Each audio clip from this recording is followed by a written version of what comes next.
Amigos y amigas, que tengan excelente día. Siguen los golpes en contra del presidente López Obrador. Inicia una nueva campaña en contra del presidente de México, donde pues le están pidiendo al presidente actual que cambie la estrategia de seguridad. Esta es la nueva campaña en contra del presidente López Obrador. Ya se metió el gobierno de Estados Unidos, la Unión Europea, los medios de comunicación masivos, los medios de comunicación chayoteros, senadores priistas, senadores panistas, donde le piden al presidente López Obrador que cambie la estrategia de seguridad a partir de este lamentable hecho donde perdieron la vida dos sacerdotes jesuitas. Y hoy, amigos, hoy todos estos medios de comunicación chayoteros, empresarios que antes no pagaban impuestos, antes se le entregaba a los medios de comunicación chayote, pues los tiene tan molesto. Por eso están armando una campaña de desprestigio en contra del presidente López Obrador, porque desde que estaba Felipe Calderón pasaban todos estos casos, incrementó pues la violencia en contra de los sacerdotes. Pero pues estos casos nunca pasaban en la televisión porque recibían dinero para que se hicieran de la vista gorda. Hoy un obispo de Cuernavaca critica estrategia de seguridad de AMLO. Abrazos, no balazos, es demagogia y hasta cierto punto complicidad. Esto es la nueva campaña en contra del presidente López Obrador. ¿Por qué? Porque el Papa, amigos, habló al respecto. El Papa Francisco lamentó el asesinato a sacerdotes jesuitas, donde dice la violencia no resuelve los problemas, sino que aumenta el sufrimiento. Este fue el mensaje del Papa Francisco, donde se asemeja que abrazos, no balazos, y el presidente López Obrador está de acuerdo con este mensaje que dio el Papa Francisco. Hoy en la mañanera una reportera le preguntó al presidente López Obrador sobre este caso de los obispos y de los sacerdotes que le piden que cambie la estrategia de seguridad. Vamos a escuchar lo que pasó el día de hoy. La primera fila. Y ahora vamos. Bien. Gracias, presidente. Buenos días, Dalila Escobar, de Proceso. Preguntarle en primer lugar, estos temas que tienen que ver con la cuestión de los religiosos, la cuestión de seguridad. Usted hace unos días hablaba de no cambiar la estrategia. También en el informe decía que había todavía cosas por hacer. A nivel nacional, pues ha habido varios llamados de religiosos de diferentes estados, desde la cúpula, pero también desde quienes están en territorio misioneros. Lo llaman en primer lugar a un diálogo nacional, afirman que es necesario, es momento de escuchar y que alguno de los religiosos de hecho mencionaba la frase de que a nadie hace débil escuchar a los demás. Algunos mencionan que pues es importante escuchar a familias de personas desaparecidas, a personas que viven de cerca este tipo de violencia. Preguntarle en primer lugar si usted considera que sí es necesario que se haga un diálogo y en todo caso si usted considera que se ha roto ese diálogo con al menos el ámbito religioso. Bueno, yo siento que se tiene que seguir escuchando a todos. El diálogo es permanente con todo el pueblo de México. No creo que en los últimos tiempos haya habido un gobierno que dialogue tanto con la gente, que esté cotidianamente recogiendo los sentimientos del pueblo.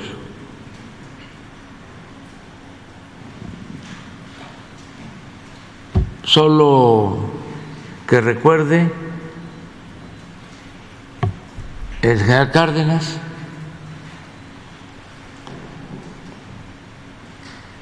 y puede ser que otro presidente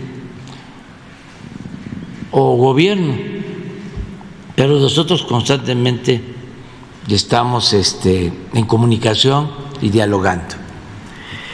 En el tema de la violencia, nosotros estamos convencidos de que no se puede enfrentar la violencia con la violencia. Y estamos convencidos de que la paz es fruto de la justicia. Y estamos convencidos que no se puede enfrentar el mal con el mal. Y estamos convencidos que fue un error grave, un crimen, el haber declarado la guerra a la delincuencia al inicio del gobierno de Calderón.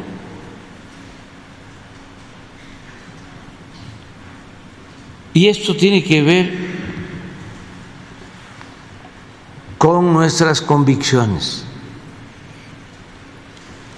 Nosotros somos humanistas, nosotros sostenemos que el ser humano no es malo por naturaleza, sino son las circunstancias las que llevan a algunos a tomar el camino de las conductas antisociales. Que lo que tenemos que hacer es atender las causas de la violencia, que no se empobrezca al pueblo, que no se abandone a los jóvenes, que no haya una sociedad desigual donde una minoría lo tiene todo y la inmensa mayoría carece hasta de lo más indispensable. Que no haya, en pocas palabras, pecado social. Y esto tiene que ver con la filosofía, con la doctrina de todas las religiones y también del pensamiento filosófico laico.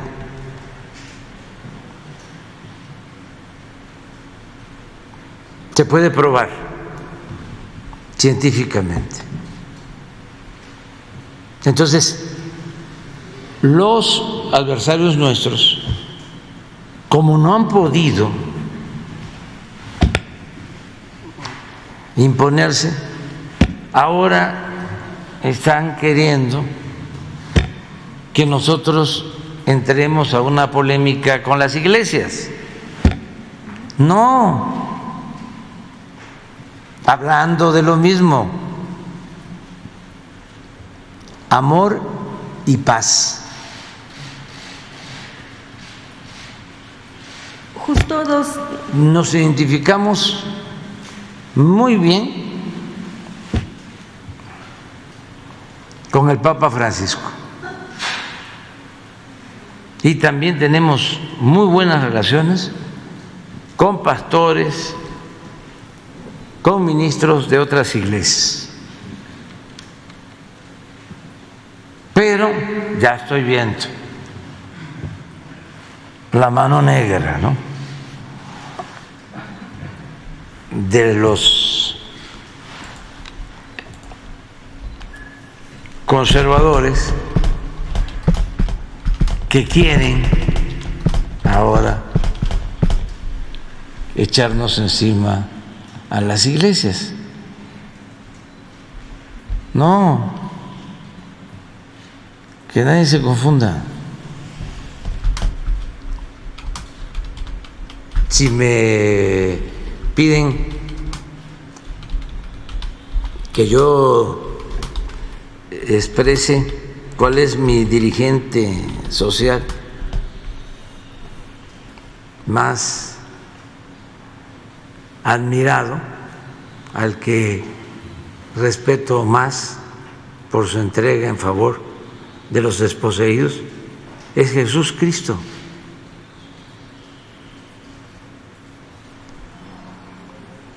que, de acuerdo a mi interpretación teológica,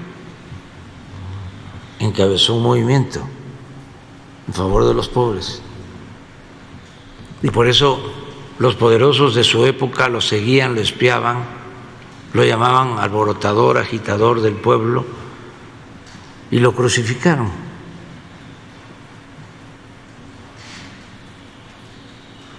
Y también por eso me identifico mucho con el Papa Francisco.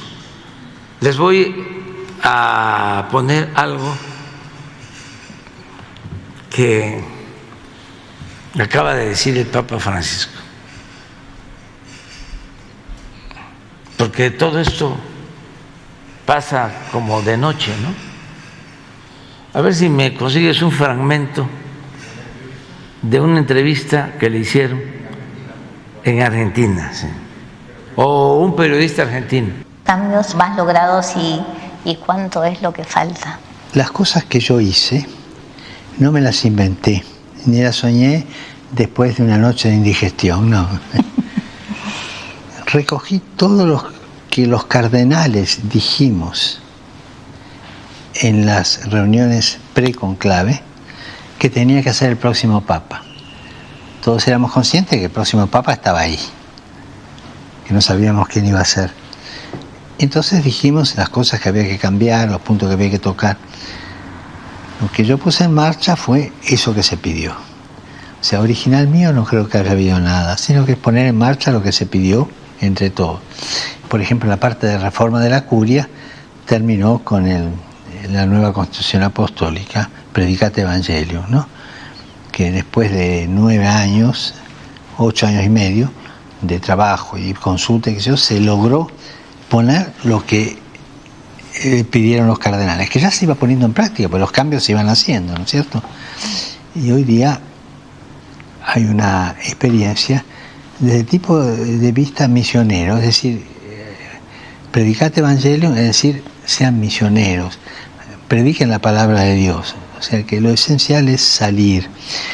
Curioso, en esas reuniones hubo un cardenal que dijo, en el texto del Apocalipsis que tomó aquello de Jesús, dice, estoy a la puerta y llamo. Era para entrar, si alguno me abre, entraré, etc. Él dijo, Jesús sigue golpeando, pero para que lo dejemos salir, porque lo tenemos aprisionado. Y eso es lo que pidió esa reunión de cardenales. Y cuando fui elegido yo puse en marcha eso. Enseguida, a los pocos meses se hicieron consultas continuamente, se fue un primer texto, después se consultó un segundo texto, hasta que salió la nueva Constitución. Y mientras tanto se iban haciendo los cambios, ¿no? O sea, no son ideas mías, eso que quede claro. Son ideas de todo el colegio cardenalicio que pidió eso. Más allá de su humildad, ¿hay una impronta suya, hay una impronta de la Iglesia latinoamericana? Eso sí. ¿En qué cambió esta perspectiva? ¿En qué posibilitó esta perspectiva? Es decir, la Iglesia latinoamericana tiene una historia de cercanía al pueblo muy grande, ¿no? Si tomamos las conferencias episcopales, ¿no? Primera, bueno, Medellín, después Puebla, después Santo Domingo, después Aparecida, siempre fue en diálogo con el pueblo de Dios, ¿no? Fue muy cercana al pueblo de Dios la Iglesia latinoamericana, ¿no? Y eso ayudó mucho, ¿no? Es una iglesia popular en el sentido real de la palabra, es una iglesia del pueblo de Dios, que se desnaturalizaba cuando el pueblo no podía expresarse y terminaba siendo una iglesia de capataces de estancia con los agentes pastorales que mandaban, ¿no? Cuando el pueblo se fue expresando cada vez más en lo religioso, terminó siendo protagonista de su historia. Y eso en la iglesia latinoamericana se dio bastante. Hay un filósofo argentino, Rudolf Kusch, que es el que mejor captó lo que es un pueblo. Y tiene sus libros sobre la filosofía de un pueblo. Y esto creo que es lo que vivió en parte la iglesia latinoamericana, aunque tuvo conatos de ideologización, ¿no? Por ejemplo, el instrumento de análisis marxista de la realidad para la teología de la liberación fue una instrumentalización ideológica a este camino de liberación, digamos así, de la iglesia popular en el sentido del pueblo latinoamericano, ¿no? Pero una cosa son los pueblos y otra cosa son los populismos.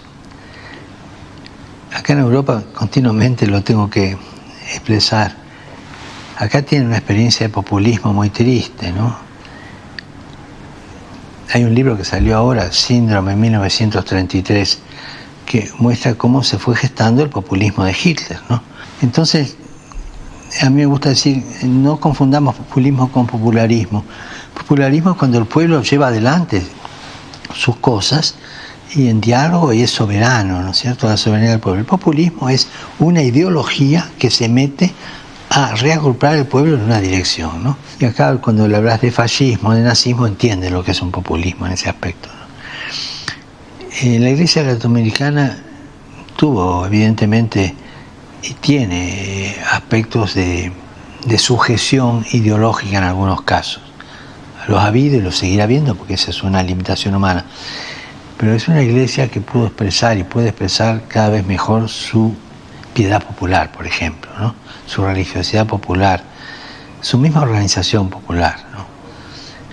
Cuando vos encontrás que a las patronales del Milagro de Salta te bajan los misas chicos desde 3.000 metros y todo para venir acá, hay ahí una entidad religiosa que no es superstición, porque se sienten identificados con eso. La iglesia latinoamericana ha crecido mucho en esto. Y también es una iglesia que supo cultivar las periferias, ¿no? Porque la verdadera realidad se ve desde la periferia, ¿no? A mí me llamó la atención una conferencia que escuché de una filósofa, murió ya, Amelia Podetti. La frase era esta: Europa vio el universo cuando Magallanes llegó al sur. O sea, desde la periferia más grande se entendió a sí misma. O sea, las periferias nos hacen entender el centro, ¿no? Podrán estar de acuerdo o no, pero si vos querés saber lo que siente un pueblo, anda a las periferias. Las periferias existenciales, no solo las sociales, las existenciales. O sea, anda a los viejos jubilados, son periferias, anda a los chicos, que de alguna manera te reflejan, anda a los barrios, anda a las fábricas, anda donde se juega el día a día, ¿no? Y ahí se muestra un pueblo, anda a la universidad, pero ¿dónde están los pueblos, ¿no? Las periferias, ¿no? A los lugares donde el pueblo se puede expresar con mayor libertad. Y para mí esto es clave. Una política desde el pueblo, que no es populismo, es respetar los valores del pueblo, respetar el ritmo del pueblo, respetar la riqueza de un pueblo, ¿no? Y ahí es donde usted ve, desde la periferia, la fuerza transformadora. Tal cual, ¿no? Y estaba pensando cuando usted hablaba de la iglesia latinoamericana, y Latinoamérica a partir de los últimos años empieza a mostrar también una salida distinta, digamos, una salida no neoliberal, sino también de la construcción de un proyecto de sociedad mucho más inclusivo, ¿no? ¿Cómo ve a Latinoamérica como región? Latinoamérica todavía está en ese camino lento de lucha del sueño de San Martín y Bolívar, ¿no? Que es el sueño de la unidad latinoamericana, con los valores latinoamericanos. Y por supuesto, siempre fue víctima y será víctima hasta que no se termine de liberar de imperialismos explotadores, ¿no? Eso todos los países lo tienen, ¿no? No quiero... Más preguntas. Bueno amigos, si les gustó este video, compártanlo en sus redes sociales, activen la campanita de notificaciones, regálenos un like para que le lleguemos a más personas con este video. Nos vemos en una próxima nota, gracias y hasta la próxima. Bye.